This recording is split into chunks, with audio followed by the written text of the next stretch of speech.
Aujourd'hui, je vais vous parler d'une actualité très concrète qui se passe effectivement à 7000 km d'ici, au milieu de la Caraïbe, mais qui a véritablement cours au moment où on parle. L'île Hispaniola, c'est Haïti d'un côté, puis la République dominicaine de l'autre. 76 000 km², ce qui en fait une des îles les plus importantes de la Caraïbe, avec par contre un tiers seulement de la population côté haïtien, c'est-à-dire à gauche, à l'ouest, pour 2 tiers de la superficie à l'est, mais quasiment la même population, 10 millions d'habitants. C'est aussi un découpage linguistique. En termes d'identité, pas des linguistes que je vais apprendre ça, la langue est fondamentale. Les tensions, elles vont d'un certain côté avoir comme point d'orgue l'arrêt constitutionnel 168-13, qui est donc un arrêt qui va redéfinir la nationalité dominicaine. L'identité se fait par opposition. Et là, cette opposition qui va se matérialiser, bien entendu, juridiquement, elle va être clairement tournée systématiquement vers ce voisin. On va finalement dire que toute personne née de parents sans papier, sous-entendu haïtien, avant 1929, perdront leur nationalité. Et c'est donc quasiment, sur des générations qui sont relativement courtes, 4 générations de personnes qui se retrouvent sans papier. Parce que elles n'ont pas pour autant la nationalité haïtienne. Si les gens n'évoquent pas une ethnie mais une race, c'est bien du racisme et non pas de l'ethnicisation. Cette racialisation, elle se fait aussi par rapport à la couleur de peau et à l'apparence qu'on prête de manière systématique aux Haïtiens, aux autres, à ceux qu'on va définir comme étrangers.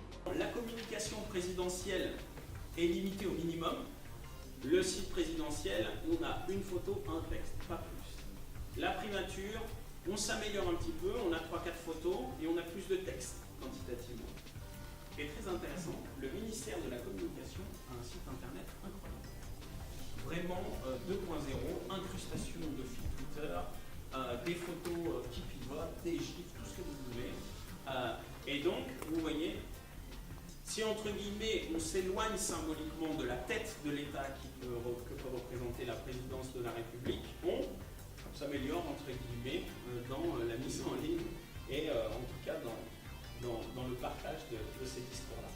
Le média numéro 1 en Haïti, c'est la radio. L'oralité est très importante. Les réseaux sociaux, c'est essentiellement Facebook.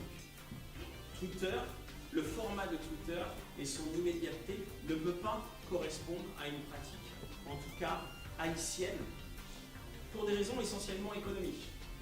Au fin fond d'Haïti, vous pouvez avoir 4 barres de 3G et c'est fantastique. Par contre, vous êtes le seul à avoir l'argent pour recharger votre carte SIM et votre compte de sorte à avoir de la data. Il y a par exemple un slogan, je n'ai pas pu vous présenter. Dans les manifestations, on voit des pancartes à Saint-Domingue qui disent « No soy negro, soy indio ». Et donc, il y a une formation discursive en République dominicaine sur une forme d'identité basée sur un concept d'indianité qui est complètement artificielle.